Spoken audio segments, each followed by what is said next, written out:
What's up, everyone? So, Real Talk episode number 55. We have Christopher Grant. What's going on, man? So, thanks for having me, guys. For sure. What I'm going to do right here is I'm going to go ahead and post this in the group and stuff like that and get everything going. RJ's going to do all the stuff that we need to get an intern for that we keep talking about and not doing. So me and Christopher are going to have a little conversation while he sits around and takes pictures. Chris, why don't you go ahead and give an introduction to yourself for our audience? Let people know who you are. Yeah, absolutely.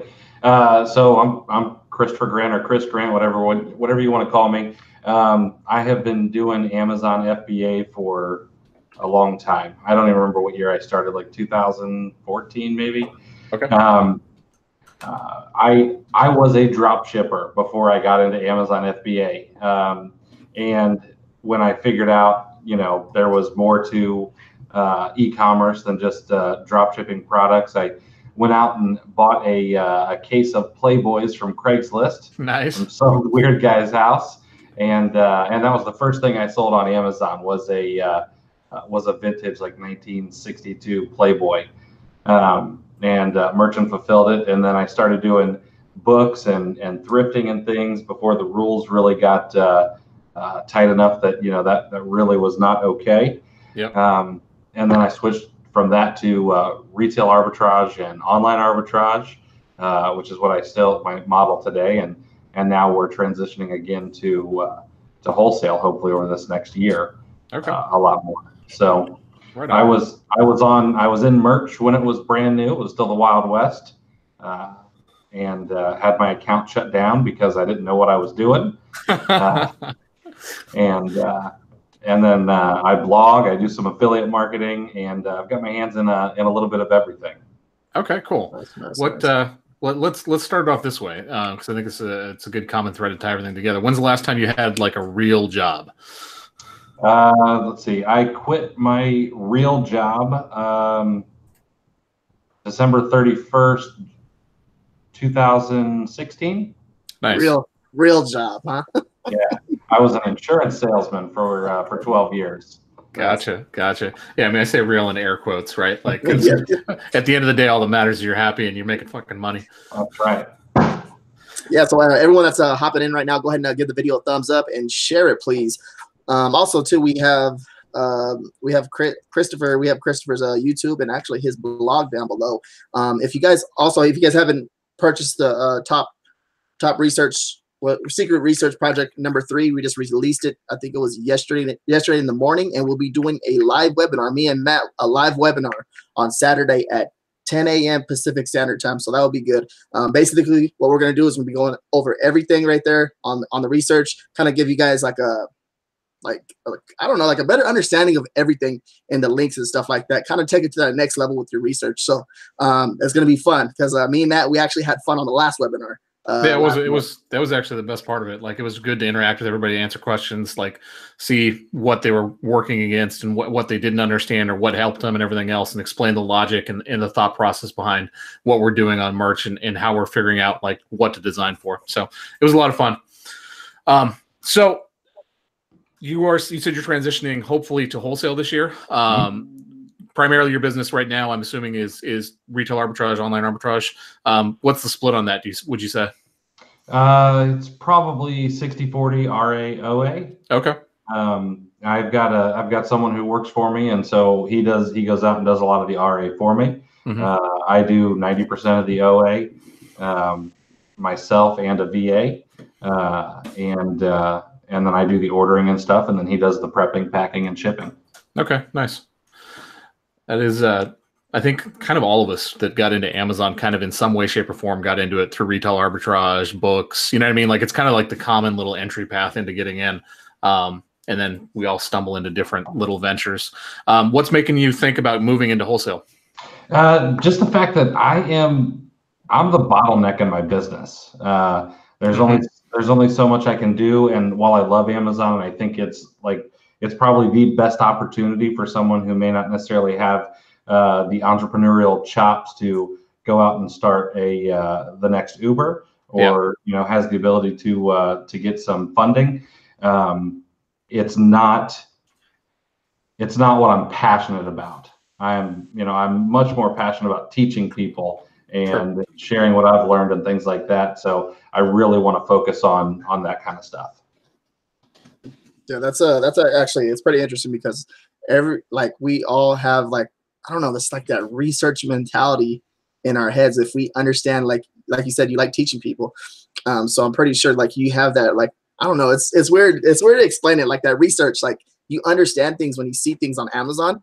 You look at it, you're like, I understand this. Okay, where's this coming from? Exactly.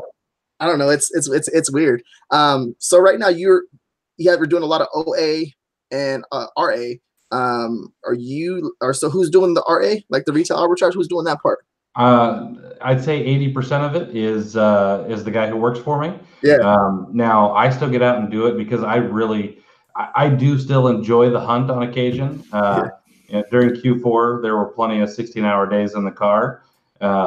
Just because, one, I mean, there's so much low-hanging fruit, and two, it is kind of fun to get that dump of dopamine when you find something that's going to make you $50 profit and you spend $10 on it. Sure. But he does 90%, 80 to 90% of the RA right now, because we focus on items that we can replenish as much as possible, and we try to focus on things that are going to sell fairly quickly. Most people when they do retail arbitrage, they do online arbitrage, they're looking for, I want $5 or $10 in profit, or I want $7 in profit. It's got to hit my 30% ROI, and that's not necessary for us. I'm more interested in the speed at which I can flip my cash. If I can sell something 400 times, we've got a replen, it sells around 400 units a month, and it makes like $1.75 after shipping to Amazon, returns, fees, and all that stuff per unit. Interesting. Okay, now don't tell us the category. What's the BSR on that bad boy right there? What is it? BSR on that averages about 17,000. So, and there's another thing that would turn people off is there's like 8 other sellers on a 17,000 ranked item, and most of them would be like, well, I'm not going to touch that because there's too many sellers based on this particular category. But the thing is, I'm the only FBA seller. So even though I'm priced more than $1 above the lowest merchant fulfilled seller, I control the buy box like 90% of the time. Right. I mean, you probably have other FBA sellers that aren't interested in the listing just because profit margin, ROI, everything else. They just don't want to step in and compete. So that's the beauty of it. I mean, I think that is the name of the game when you're dealing with that too. It's like understanding what your actual math is, understanding like the fees and everything else that you're doing, and being willing to understand, okay, well, I'll take a lower margin if I know that this thing is going to constantly turn. Like the second it hits the warehouse, it starts to sell. I don't have to worry about, long-term storage fees, any of that stuff. Exactly. So I don't think that enough of us sit down and do the math. Yeah. Because if you have a product where you can make $350 a month on, and let's just say you're only making $1.75 a unit in profit, but you can make $350 a month of profit on it after all your fees and everything like that. And this is, of course, before taxes and all that garbage. Sure. But if you can multiply that by just 25 ASINs, you've got almost $9,000 a month in profit before taxes. Yep. So people forget that stuff that other people don't want to look at is stuff that you probably should want to sell. Yeah, no, for sure. I mean, it makes total sense. And it dovetails a lot with what we've been talking about recently, which is you need to be thinking about ways that you can kind of zig when your competition is zagging, right? Do something that everybody else isn't doing, because it's the only way that you're really going to have success. If you're going to follow everybody else and follow all the trends and hop on the hottest bolos and everything else, you're just going to run into a lot of problems. Exactly. And we saw that in Q4 with, going back to, FBA, we saw it with Monopoly Fortnite. Yeah. I mean, there are people who made a ton of money on it, but if you were at the tail end, you are probably still sitting with inventory. Mm-hmm. For sure. So you're planning on moving into wholesale, and I totally get it, right? This was always the turnoff for me about RA, books, any of that stuff, is I knew that I was always going to be the piece that was kind of holding things back unless I wanted to really invest in building a large team. Mm-hmm. What in terms of wholesale, where are you going to get your start? Like, you've been in the business for a while, like you've been doing this, or are you going to like take a course to kind of pick up on it? Have you picked up enough knowledge from the friends and people that you know in the industry? I mean, so I've got some really great friends in the industry who do wholesale, there's guys like Eddie Levine and Dan and Eric, and I can bend their ear just about any time I want to. Right. I have taken courses, and I'm taking what I've learned there, mixing it with some of my own flair and doing it that way. And so one of the things I'm doing is I'm focusing on getting phone numbers and calling people because I don't think enough people do that. But I don't get shot down, as much as I think people are afraid of. Right. When I get on the phone. Yep. So, and it doesn't have to be a difficult conversation either. Yeah. I mean, if you were in insurance sales for 12 years, you know how to get on the phone and talk to somebody. Yeah. That's pretty interesting though, too, that you say that, because it's like you're doing something different that everybody else is not doing, so that's something to think about too, just with any type of business. What others are afraid to do, you do it, and most of the time that's how people become successful. That's pretty cool. Let's see. Go ahead, Matt. I don't really know. I'm trying to figure out what to say. Okay, so here's the question that I always wonder, right? And so this is like the things that I thought about when I first started doing Amazon. Why the wholesale route versus private label? Is it just because it dovetails kind of with what you're doing already? Like you're already doing stuff with repricers and everything else. You're already competing for the buy box. Sort of, but I also just don't know if I'm smart enough for private label. So I've tried just about everything. I've done RA books, I've done bulk books, and everything in between. I've even had a couple of PL products, and they both did very well. But then I found out, well, I can't sell this item on Amazon. It was against the terms, and I didn't realize that at the time. So I don't know. It's just not for me. It's not something I find interesting. I really like finding the spaces that other people are forgetting about, and then just bringing a product that's already done instead of having something built and waiting for it and dealing with, tariffs and shipping and all that stuff. It just does not fascinate me. Well, it's a different business model too, right? Like, so private label, you have to actually get traffic to your listing, right? Like, regardless of how brilliant your idea is, like you have to get people there to see it. Whereas wholesale, like you're depending on the brand to do advertising, get it out there. People are buying a known product, all of those things. So there's different business models, totally and completely. Yeah. Okay. That's what I was going to ask you next time. So, with your shipments and stuff like that, like how many do you have? Like a shipment out every day, or how do you do that? Like, how are you doing that? Like once a week, twice a week? Yeah. We ship once a week, every week. Okay. So we do RA and OA, there's probably 4 days a week because I do keep a couple of days a week where I can focus on other projects. But 4 days a week, we're doing RA or OA or a combination of both. And then 1 day a week, we ship every single week, no matter what. Okay.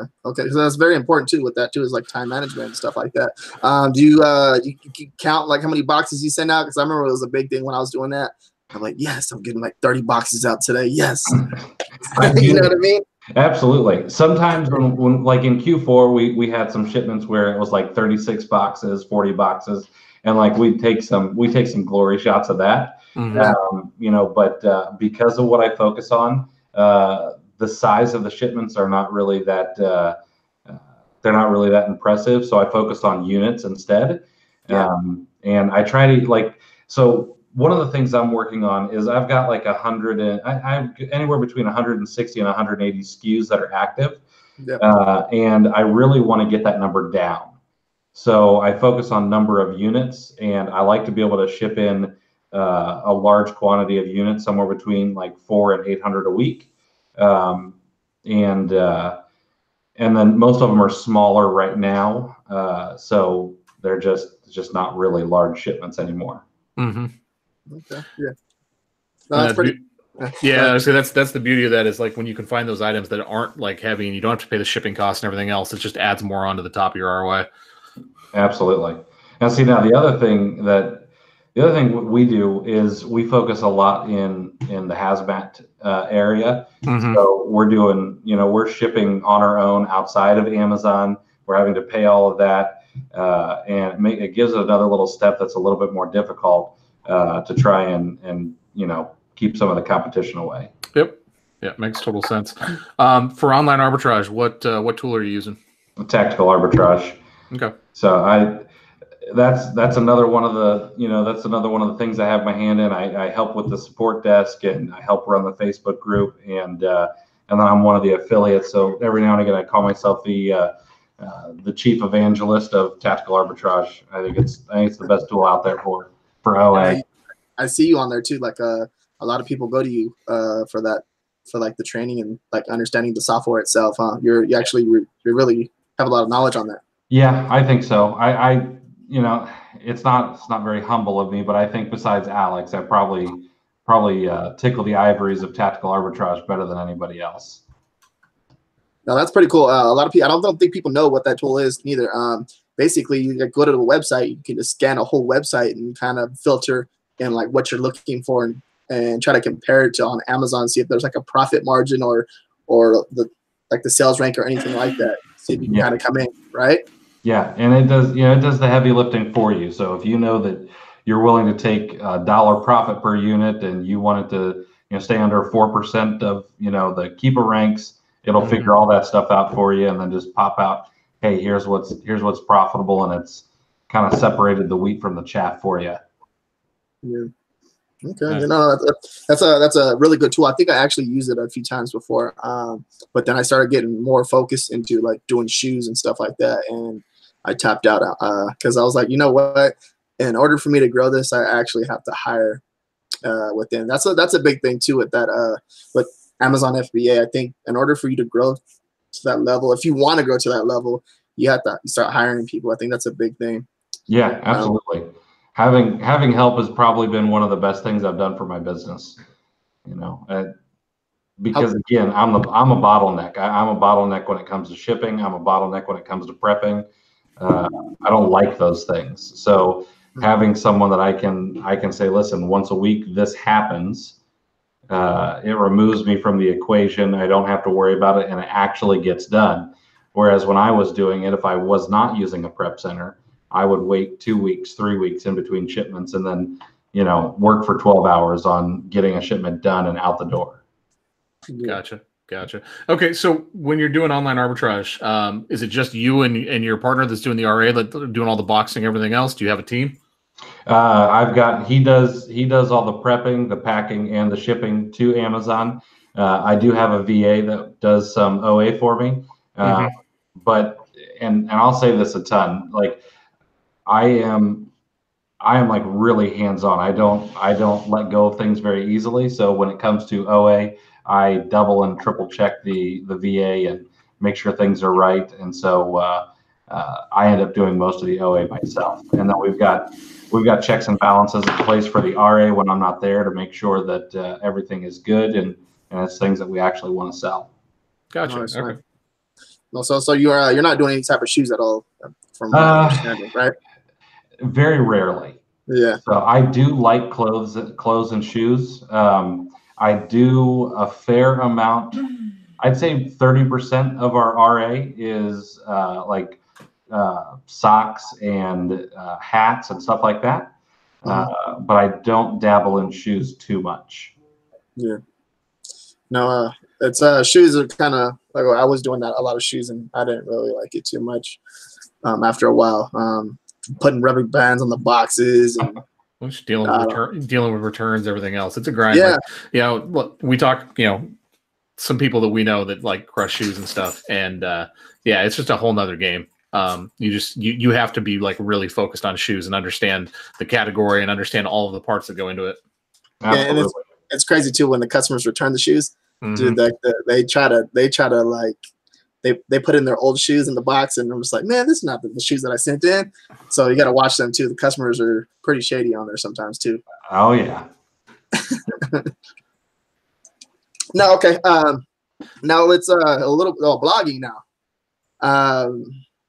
I'm barely like getting. RJ just launched his blog, Chris, so he needs some tips. All right. Give me all the tips you got, man. Let's go. All right. So if you want some quick wins with your blogging, and I know you had Nate on not too long ago. He's the guy I learned all my blogging skills from. You know, but if you want some quick wins, go out there and look for some long tail keywords. You know, you're going to be able to, and I know we talked about you kind of doing the Gary V thing. So, you know, find what people are searching for. And then a lot of the times it's going to be saturated. Like if I wanted to write a blog on Amazon FBA, well, that's not going to work. I'm not going to rank, not in a million years. You got Amazon on it. You got, you know, these other, huge blogs. You got Forbes and all those guys writing about Amazon FBA. But today I wrote a blog post about retail arbitrage sourcing. And even though it's only 3 words in the keyword, it's still a longer tail keyword. It doesn't get as much traffic, but it gets enough traffic that I want to go after it. And I think with the high quality kind of content that I try to put out, as long as it is shared properly and sent to your list, and you get some comments on it and things like that, you can rank that kind of stuff really, really quickly. And if your blog is not so focused, on just merch or just Amazon or anything like that, and you can kind of go in a bunch of different directions, there's going to be a lot of low-hanging fruit that you could probably pretty quickly rank for. Like give me an example of something you want to write about. I just basically how I do it is I go on YouTube and then I use Google, the search engine on Google. I'm pretty sure it's the same thing, of course. But I just see what people are searching for and exactly what I do. I'll type in merch by Amazon, for example. Or if I want to type in Amazon FBA, I'll look at the other long tail keywords and then I'll actually plug them in and see what people are like, if people are searching for them, if it's getting views on YouTube. If it's getting views on YouTube, obviously people are searching for them in a way because it's getting views on YouTube for that long tail keyword, specifically for that long tail keyword that, like you said, I like to look on YouTube for that long tail keyword in the title, and if they're ranking for that, kind of means something. That's from what my understanding. That's what it means. Yeah, absolutely. There's a couple of really awesome tools out there that may be helpful for you. One's called Uber Suggest, which is by a guy by the name of Neil Patel. Well, he bought it and made it better.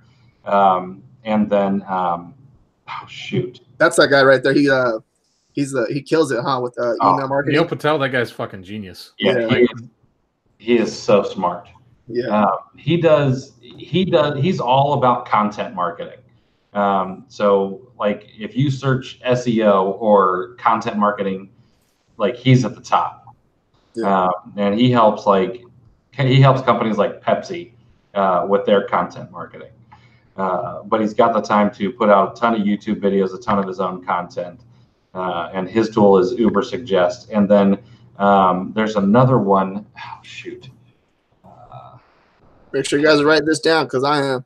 He just talked about it in his last video, but there's another tool out there, and I'll have to find it and I'll share the link with you. But basically, it goes out and scours the internet for every single kind of question that someone might ask or has asked based on a keyword.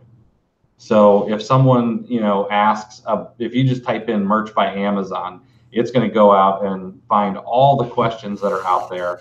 Like, what is merch by Amazon, or how do I start with merch by Amazon, or anything like that. And you can really dive deep into some long tail keywords that have intent. People are searching.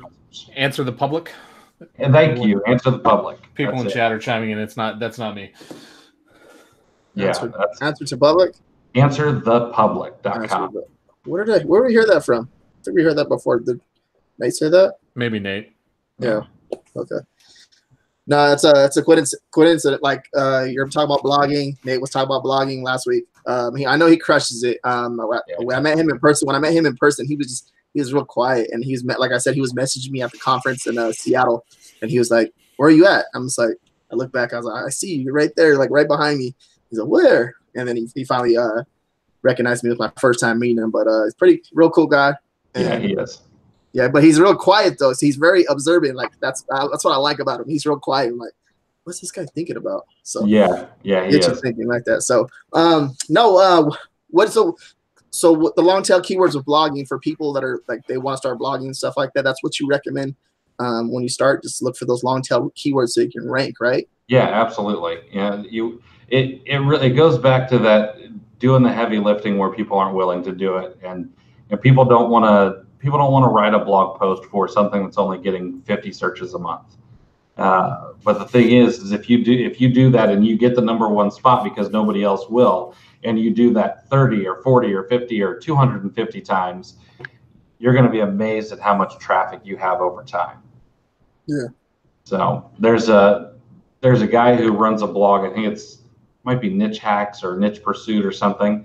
But he's got like 10 or 15 affiliate blogs, and that's what he does. He goes after these low-hanging keywords and then he monetizes with Amazon affiliates. Mm-hmm. So it's just someone wants to buy a TV and they happen to see one of his review sites and then go buy the TV, and he gets a 4% commission on a $1,500 TV.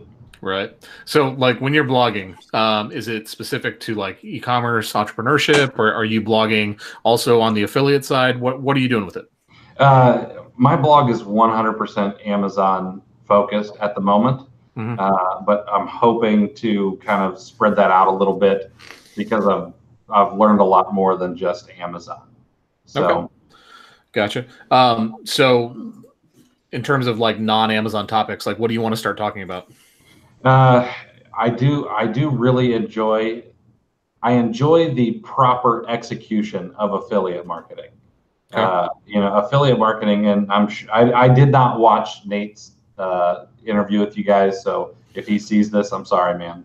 But I think Nate has it right, and it's something I try to model a little bit. Is a lot of affiliate marketing gets a bad name because a lot of it comes across as spammy, and I'm sure you have people dropping their affiliate links on your YouTube videos and spamming Facebook groups. And I really try to go against that grain and offer a lot of content and a lot of value up front before ever asking for someone to click on one of my affiliate links. And I think that's the way to do it. And I think if more people did that, more people would make money because they would actually be offering value, and people don't mind you getting a little bit of coin in your pocket for offering something of value. But it would also clean up the industry a little bit. Mm-hmm. No, yeah, me and Matt has been talking about that. We've been talking about that the last like 2 months or so. We put out content for like a whole year. You know what I mean? When we're just doing our thing and just having fun. But we have like a lot of like successful people doing merch by Amazon now. And it's not saying, oh yeah, now you guys owe us or anything like that. You don't. Right. But we just if you do it right, it's not an ask, right? Like it's not. Yeah. People are going to spend the money already, right? So like it's not taking anything out of their pocket. It's not adding anything on top of it. So it works congruently with what you're doing. If you're doing content right and you're providing value and you're actually helping people out and showing them the way that it works, it's like the perfect system. You know what I mean? Like they trust you because you're giving them good information. You're going to lead them in the right direction. So they're going to buy more of your stuff through the affiliate links. It all just snowballs. And when they have success, they get more money. They can spend more stuff. Exactly. Yeah, for sure. So with the affiliate marketing part, if also too, if you guys have any questions at all for Christopher, go ahead and ask him in the chat. But so with the affiliate marketing part, you're doing that all through the blog, or I do the blog. Mm-hmm. I've got my blog. I've got YouTube. I do help run a couple of Facebook groups, so occasionally there will be an affiliate link in there. But that's really about it. That's where most of it's come from. And for anybody who wants to do it, like I suggest doing it and doing it the right way and realize that it'll take a while. I make a nice income from one affiliate program that I offer. And, but it took me well over a year to get where I was by consistently producing like tons of video and I think I've probably written 15 or 20,000 words worth of content on just one topic, before things really started to take off. So when it comes to blogging, right? Like not everybody is comfortable writing, right? Mm-hmm. Like I know RJ, this is a big thing that held him back originally was like he just like I don't fucking write, man. Like I don't. Like I can do videos, I can talk, but I don't fucking write. Like if you're not comfortable writing, like where do you start blogging? Do you just start writing? Can you hire a ghostwriter? Like what do you want to do? Well, you know, so like RJ, you like to talk and you don't mind getting on video. You use something like rev.com and just talk your blog posts. You know, one of the things that I find, okay, so the blog post that I wrote just today, the very first paragraph in it, it's in my voice because my first paragraph is don't be a dick. And like most people would be like, well, I can't write that on a blog. Yes, you can. If that's how you talk in person, if that's how the three of us sitting around sharing a beer are going to chat, I should put that on my blog. You know, I'm not writing a college paper. I'm not doing anything like that. People want to read the way that they talk and the way that, you know, people they see, you know, interact, talk. If Gary Vee started, you know, if he put out an actual blog that he wrote and he wrote everything in perfect tense without ever dropping, you know, fuck like it's a comma, they would know that it's not really him and it would not be authentic. So I think that one, offering as much help as you can that people need and want, number one, and two, I think being authentic is incredibly important. Yeah. Okay. Yeah, that's what me and Matt, I was talking to him. I showed him my blog, and he was like, "Dude, still sound like you." And I was like, "All right, okay, let me go back and do this." And then I was like, "All right, now this sounds like me. This is perfect now. Look at 100 typos. Now it sounds like me." So, but yeah, that's one of the things right there too. I was trying to focus on that because I was trying to hit two different audiences. From what I see, there's people that like to read an article, and there's people that like to watch a video. Me, I like to do a video, then write an article. But you know what I mean? I'm trying to get like both of the audience's attention, and then kind of just go from there. But when starting a blog, like how can a person start a blog? Like what should they do? Like where do they go? WordPress, Shopify, like what? Well, I guess it depends. If you're going to be doing content marketing for, let's take Merch by Amazon, for example. Let's say you decide to take all of your Merch by Amazon shirts and you decide to throw them up on a branded Shopify site. Then I would use Shopify. Shopify is incredibly powerful, you know, and you can blog. And I think that creating content for your physical products is incredibly important because people are going to search. So if you've got if you got a gold digger t-shirt like I'm wearing, and you go out and do some keyword research and see that people are looking for, you know, gold digger t-shirts, if you create content on that, whether it's funny or informative or whatever, it's going to get found. So Shopify is fine.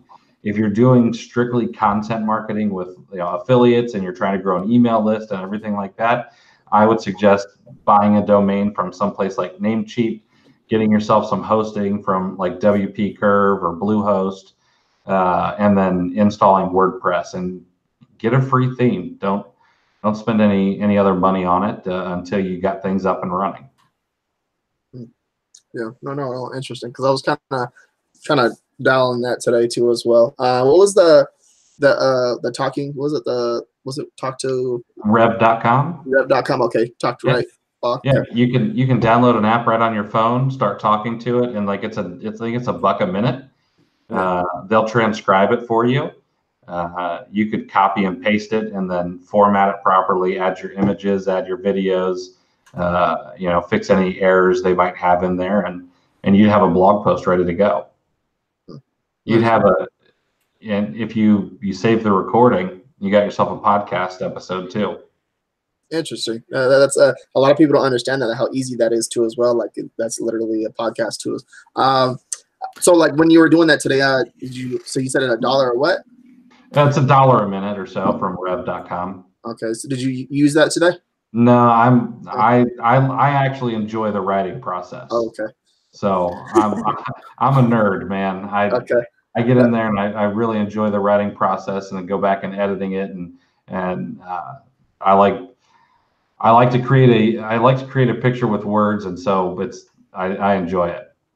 That's cool. That's I can never do that. That's something I can never do. I even tried it. Like even in high school, I was like, dude, this is not for me. I can't do this. I can't stay here and just like bullshit. Bullshit. Nah, stop being a bitch. No, I'm gonna tell you. I'm gonna call you out right now. Stop being a bitch. Right? Like just because it's hard, just because you haven't done it doesn't mean that you can't. Like you're smart enough. You're smart enough to be able to do anything you want. Like just figure out the way that works for you. You don't have to do it like everybody else. Yeah, absolutely. Yeah. Some of the there's a great example of that. You look at somebody who's super successful like Neil Patel, and he's got long form, blog articles that are formatted perfectly. And then you've got another incredibly successful guy in Seth Godin, and his blog articles are barely 200 words. So there really is no right way. You just need to do it your way. That's another thing too. I've been seeing a lot of email marketing. With email marketing, it's been going straight. Like with email marketing, it seems like you just want to get straight to the point.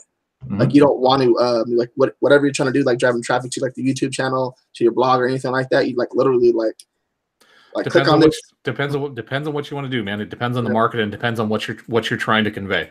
If you're just trying to get a simple action, you're trying to drive traffic in a direction or something like that, then yeah, you may not want to have it go super long. But like if you're trying to sell something that's like an expensive item and you're trying to really resonate and get somebody to go down the funnel, right? Because like the person that's going to convert on something that's like a $4,000 item, that's a very small percentage of the thing, right? So like you have to market differently to different actions and different demographics. I like he's absolutely right. There you see a lot of like affiliate marketers, email marketers, you see 2 or 3 lines out of them and then you say, hey, click this link. I'm not the biggest fan, so I don't typically do that. Like I have an email that goes out every Friday, and there's not always an affiliate link in there, but sometimes there is, and I like to tell stories. So whether it's my story or someone else's story, I like to be able to tell stories so people can visualize how they're going to use the product and things like that. And one of the companies that this company does $10 billion and they do only long form sales copy is Agora Financial. Mm-hmm. Your grandparents probably get newsletters from them. They're like 13 pages long of sales letters to buy their products. So there's no wrong way to do it. Interesting. No, just been kind of the way I'm trying to do it, I guess. Let's put it that way.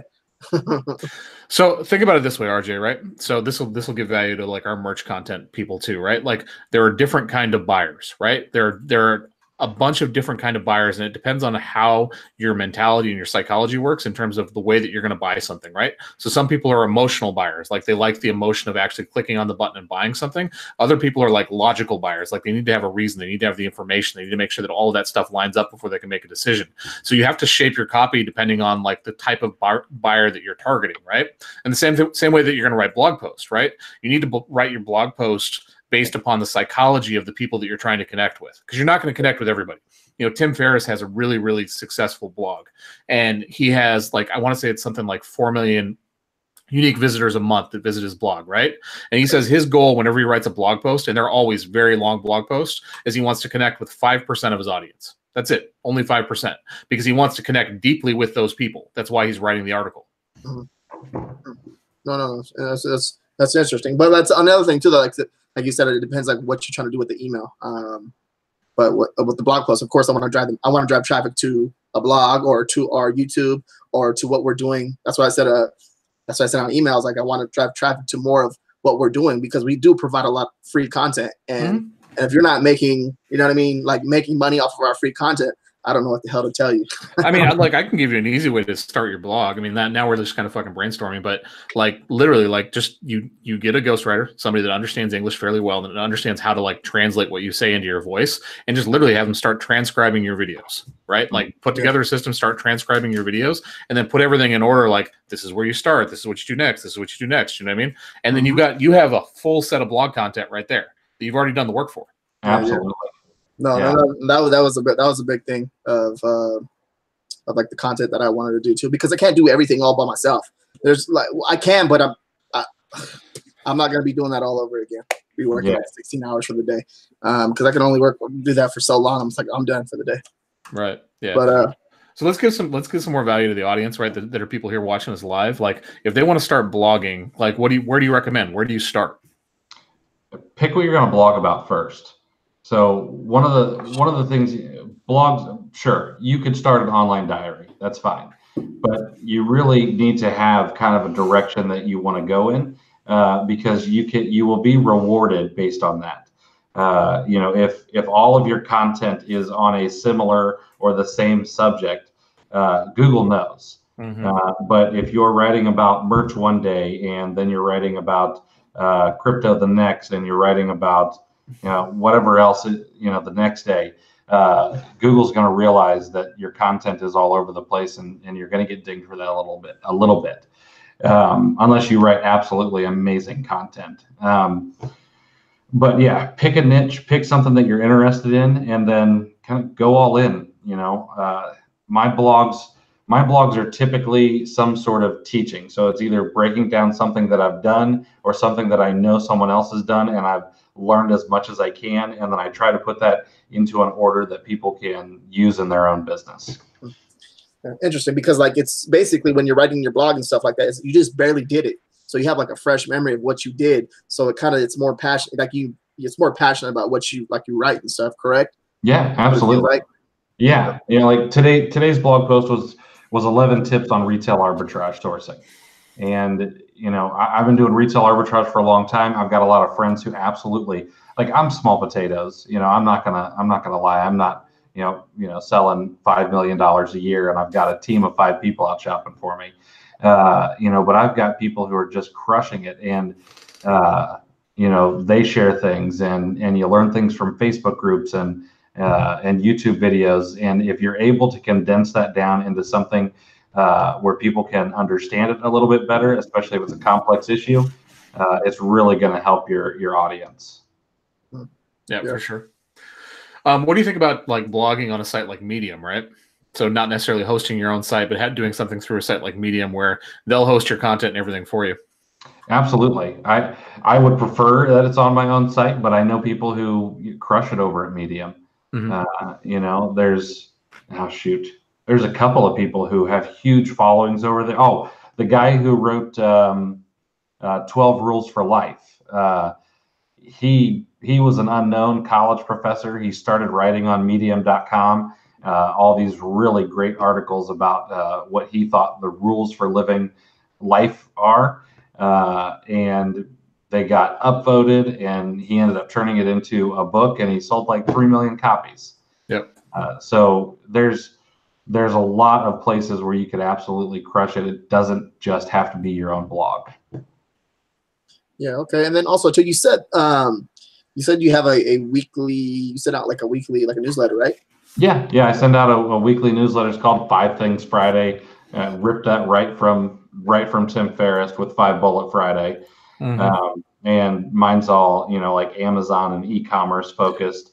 It's a good concept though. Like, you know what I mean? Like it works for a reason, you know what I mean? Like it gives you a structure, a way to like people can anticipate what you're putting out. And then it also just makes it really easy for them to be able to relate and read it very quickly. Exactly. Yeah. And people will be able to get that email if I just go to your blog and just sign up.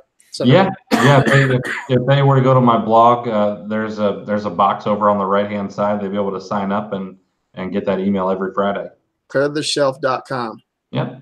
Write it down below, guys, in the description. So if you guys want to sign up for the weekly little newsletter that he sends out, go ahead and do that and check that out. For sure. So what are your goals for 2019? Goals for 2019 are to, I'd really like to double my email list, because I think there's a lot of power in that. I want to start creating a lot more content.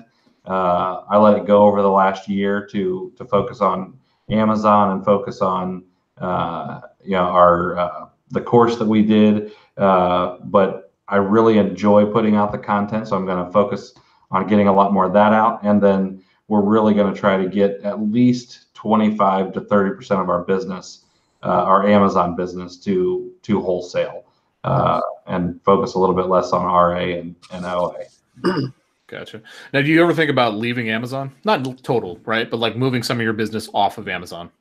Oh, absolutely. I should have a Shopify. Well, I prefer, so I'm a ClickFunnels fan. And I would like to do some physical. I've done a couple of physical products where I've actually created a sales funnel and then sold physical products. I would like to do that with a couple of other physical products as well. So, do you not looking at like Walmart or any of the other like alternative sites? I'm not really. I don't know. I'm not really. All I hear is nightmares from Walmart and being a third-party seller there. And I know Jet hates resellers, so I'm not sure they would want me over there. Sears is going to go bankrupt. I do a little bit of eBay, but barely. I have thought about getting on Groupon, but I don't think that I have the proper business model for them. Okay. Yeah. Let's say, okay. So with Amazon FBA, how much money should a person start up with? Like, how much money should a person start their FBA business? Like, how much should they invest in? That's a tough question. As much as they can while still being able to keep the lights on, and never risking more than you can lose if you really screw up. But realistically, if you've got $2,000, I think you could scale it up from there. People have done it with way less money, but $2,000 is a pretty good amount to start like RA and OA with. Okay. What do you think the best place to start is, right? So if you're going to do RA, do you start with RA or do you start with books? You know what I mean? Now I start with books. Yeah, that's always. I think that's always going to be a viable business model. It was when Amazon started, and there are still people who just crush it with just books. And not having those semi-annual long-term storage fees, I think, is going to be a boon to the book business on FBA. And so that's probably where I would start. You go to the low income areas for Walmart and go in the back where the clearance section is. That's where you start, in the back there. Man, okay, let's get this straight. There's that one guy. He's been making the news. He made the news again. Ryan Grant. Yeah. Okay. Walmart is good sometimes, but dude, I'm not sure when I was doing that, I couldn't never find nothing. I'll be in the back and I'll scan the clearance section. I'm looking, it's not clearance. It's the same price on Amazon. Do you do that a lot or no? I don't. So we do not scan Walmart clearance a lot, and if we do, it's not the stuff that everybody else is scanning. It's I'm almost out of that ACID, so I got to hold off on that. But it's things like room fresheners, aerosol stuff. Paint, that kind of stuff that we'll pick up from Walmart clearance. Most of the stuff we buy from Walmart is replenishable items that people are probably walking right by and never even looking at. Actually, I was in the grocery category, and I was going to Target, and I would buy the limited edition like Oreos, like the different types of Oreos that you can. They come out with like pumpkin spice ones and different ones like that, and I would have like 300 of them. And they'll be gone like within 4 days, 5 days. Oh yeah. Yeah, those things are nuts. Yeah, I mean, so part of the reason I bring this up is, so one of the questions we get a lot with merch is, okay, I want to do Amazon merch, but I'm not a designer and I don't know how to design anything. So I need to hire somebody.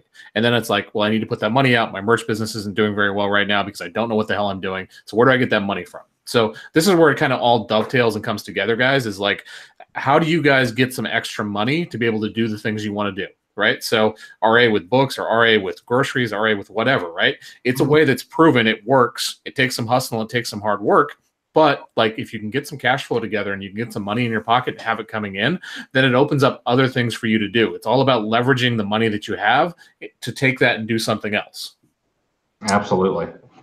No, for sure. And that's a big thing too right there. And if you guys can document that and like put some YouTube content on that, dude, like it'd be pretty cool to see you started in FBA and then you made your way into the Merch by Amazon business. And you started doing stuff like that and growing everything, documenting all that stuff, blog, YouTube, whatever. That'll be pretty good.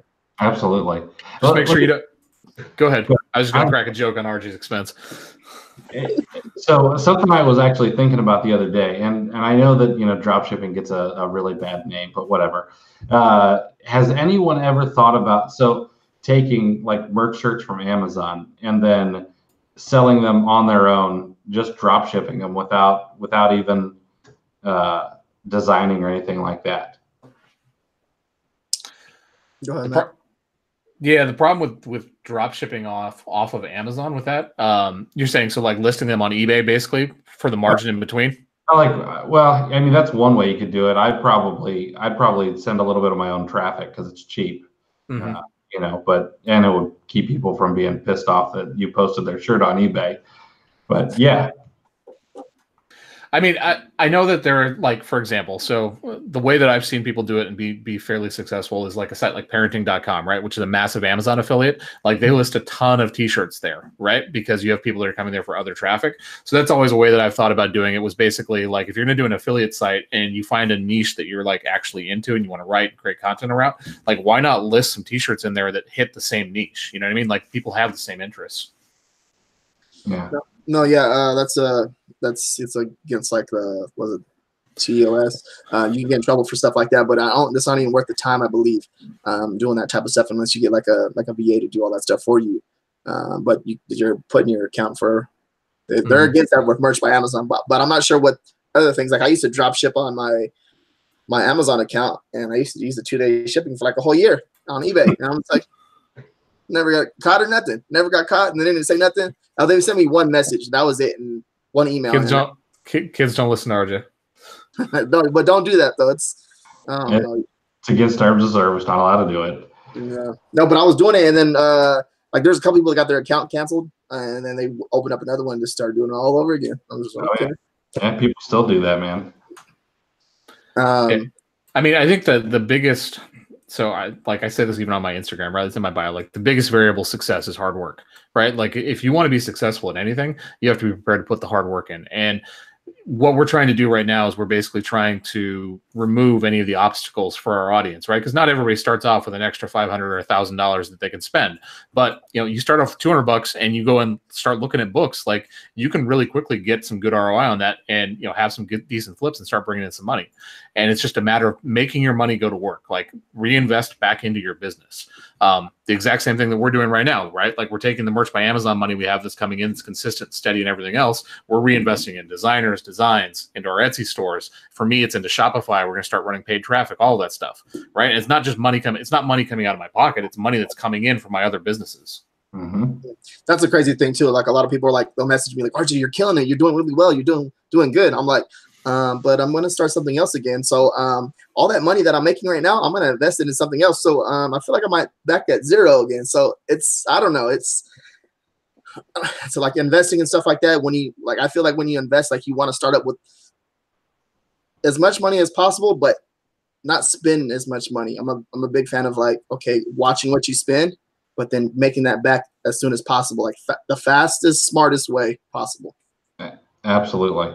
And see, that's where people end up falling off, is because they make that extra $1,000 a month, and instead of continuing to eat peanut butter and jelly, they are starting to buy steaks when you should be taking that money and adding a new stream of income or increasing your inventory or whatever you've got to do. That's really how you stay successful long term, and I don't think enough people do that. Do you have any type of VA helping you at all with like tactical? I know I know a few people are using VAs for tactical arbitrage, right? Yeah, I have one VA that does tactical arbitrage scans for me and goes through results and things like that. She finds some good stuff for you. Yeah, she does pretty well. So I double check everything, and then I even run my own scans just because I don't know, I enjoy it. But yeah, she does a good job.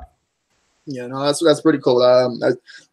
My other Etsy store that I let my VA take over, I told him, I was like, you're back at zero again. You got to understand what you're doing, and we got to grow it to another level that we did with my first Etsy store. So something to think about, guys. Just growing you up.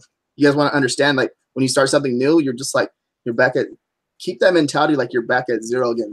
So you don't focus. You have all these other businesses over here. You have merch by Amazon. I have my other Etsy store, and then stuff like that. I don't even focus on that. When I start something new, it's brand new again, all over again. That's the way I see it. Yeah, absolutely. Sure. The audience have any questions for us here? Any questions? Yeah, and also too down below we have Christopher's YouTube channel and his blog too as well. He sends out weekly newsletters and stuff like that. And also, if you guys haven't got the top secret research project number 3, right down below too as well. We'll be, if you guys ain't got any more questions, we'll be coming to an end. Yep, I think that's gonna do it right there. Nice. Thank you guys. Appreciate your time. Thank you, Chris, for joining us tonight. Yeah, absolutely. Thanks for having me, guys. Absolutely. Yeah.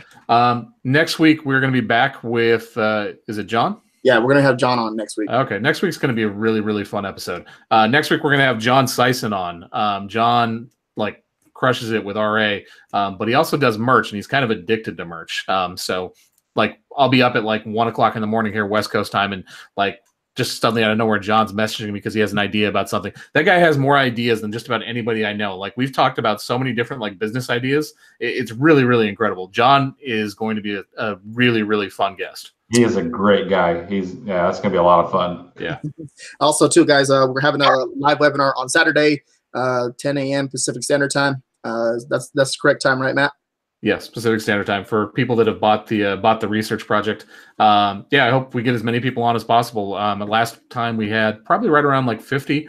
And I'll be honest with you, I expected more questions. There's a lot of good feedback and back and forth, but if you guys have specific questions about whatever, it doesn't matter. It doesn't necessarily have to be the research. It's a great opportunity to get that question answered and be able to go back and forth and get clarification.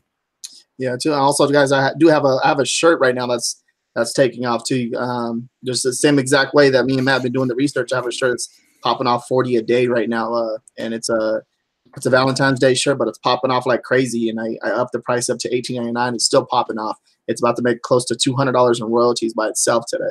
So yesterday I popped off 116 sales in one day.